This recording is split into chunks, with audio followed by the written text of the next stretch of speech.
We're talking about autoimmunity, allergies, and what to do to avoid them and to rectify them.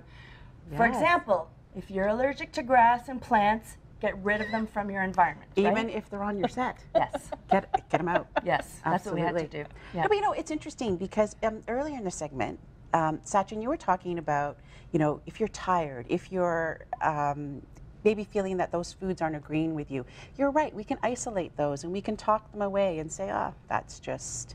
So when should we start piecing all of these feelings that we're having together and say, maybe it is a time for a trip to the doctor or to seek out some more help? When would you suggest? Well, I believe people should do an annual physical. There's usually a thyroid component to that. Okay. And so if you're suspecting that your thyroid is a little awry, then it's important to get the antibody testing done, because your thyroid usually will enlarge. We'll see that as a common side effect. So when somebody has Hashimotos, you'll see an enlargement of their thyroid because their thyroid is inflamed and it's trying to compensate. And it's trying to compensate because its function is so important. Will that come through in the blood work? Like, you know how they just check off thyroid when you go to get You have to get the antibodies. So specifically, you have to ask for thyroid globulin antibodies and thyroid peroxidase antibodies, because those will often be elevated before your thyroid numbers, like your TSH and your T4, are off. So imagine you're under an immense amount of stress. Yes. Right? And let's say I'm your employer, hypothetically. I don't have to imagine. I am. I'd like to take a moment and imagine. I'm there with you. So if you show up to the office every day, Yes. but there's a lot of stuff going on in your personal life, Yes. to me, you're showing up, right? Okay. And you're showing up because you realize how important your role is in the organization. Okay. So the thyroid, just like other glands, will compensate, it will enlarge, and so that is usually what happens first before the numbers start to tank. So a lot of times people will get false negatives, and they'll be told, hey, your thyroid is fine, the numbers check out okay, because again, it's disease-oriented and pathologically oriented versus being process-oriented. When you measure antibodies, then you're measuring the process of destroying the thyroid, which will then later cause the numbers to become off. And I would like to really re-emphasize the fact that push your doctor to get the antibody test, because I've been on Synthroid for over 10 years and my antibodies were never tested until I switched doctors. Oh my goodness. So now this has, you know, put me into a much more knowledge base. I'm like reading these books on like Hashimotos because suddenly I have it. So I just wanted to make that clear. It's just whatever test you feel you need, get them. Yes. And can I also say too, to ask for it to be retested, because a lot of doctors will say, you've been diagnosed, we're never going to test this again. So when I do the test through my general practitioner, I have to ask, and they say, but I want to know what my level of inflammation, I want to know if my level of inflammation is going down every year. So a normal level is supposed to be about 35 and under. I started at 738. So it's taken me 6 years to get it under 300, and I still want to keep going. But if you don't know every year where you're at, you don't know the progress that your body's getting to better health and optimal health. That is surprising. Yeah, so ask your doctor and say, I would like to have it tested regularly. Like your inflammation level? Yeah, so for me that's it's a the test as TPO, well. the TPO level. That's the inflammation. Yes. Okay. Yeah, and one thing to keep in mind with blood work is that it's a snapshot in time. Exactly. So it's kind of like imagining, like looking at a picture of a couple and pretending you know everything about their relationship. It's a moment in time, and hormones work in real time. So if I'm stressed out, my thyroid levels change. If I'm relaxed, my thyroid levels change. So sometimes it can be very misleading to go off a single test, a single snapshot in time, when you're measuring a system that works in real time, right? And it's just not fair to the patient. So the patient has to pay attention to their body, and also keep in mind that your antibodies will fluctuate. If I did your thyroid panel, not me, but if your doctor did your thyroid panel 5 days in a row, your numbers would be different all 5 days. Oh my goodness. Wow. I didn't know that. I didn't know a lot of things. So, I know even less than you. So there you have it. But so for the viewers watching, and for me, who I know you are experiencing it, and I have often questioned my health lately. Would I start keeping a journal? Is that a good idea of maybe keeping a journal of how your body's feeling and when it's feeling? Does that help? And if you were bringing that to your doctor, because you said it's a moment in time, so you really need to.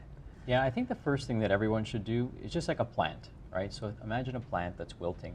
You would never take that plant to a plant specialist if you weren't giving enough sunlight, water, and nutrition. So it's important that we start there. So the first thing we should all be doing is building health. Instead of living a life or eating a diet to prevent disease, We should be doing everything that we do should be towards building health and co-creating health. So what I recommend to everyone is start with the basics. Okay. And we've actually created a 30-day program that's free, and it gives you 30 of my best tips every single day.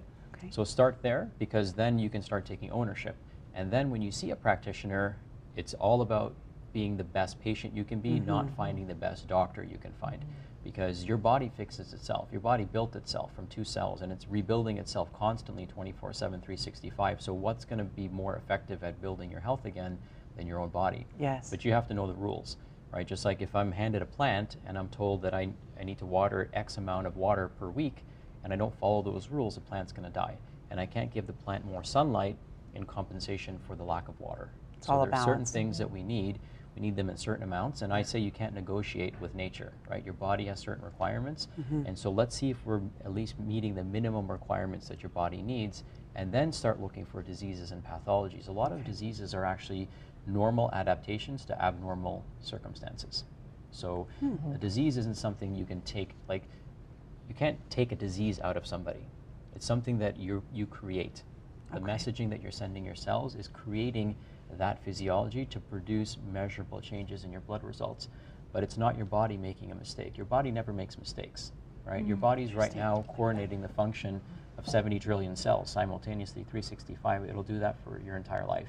Your body wanted to kill you, it just has to stop breathing for 4 minutes, and it hasn't done that.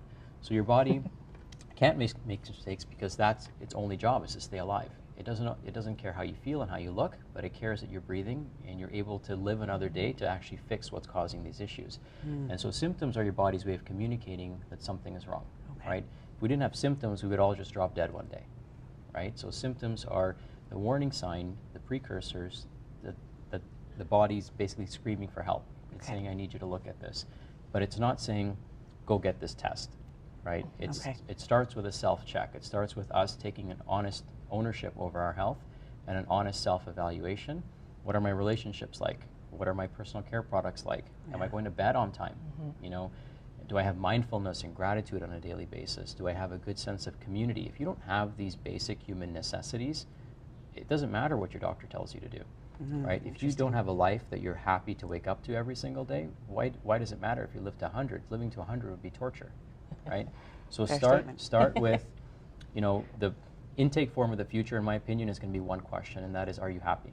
Because if you're not happy, you'll never create a life worth living. You'll never change your diet to be healthy, right? Usually people will turn to their diet if they're depressed, right? They'll use that as a crutch, or you'll never, you'll never do the things that are required unless you have a life worth living. So I wake up every day, and I'm sure all 3 of you wake up every day wanting to make a difference in people's lives and have an impact, and you're excited. And you know, there's a lot of people that don't have those things. They go to a job that doesn't excite them. They have relationships that are in turmoil. They have self-talk that's negative.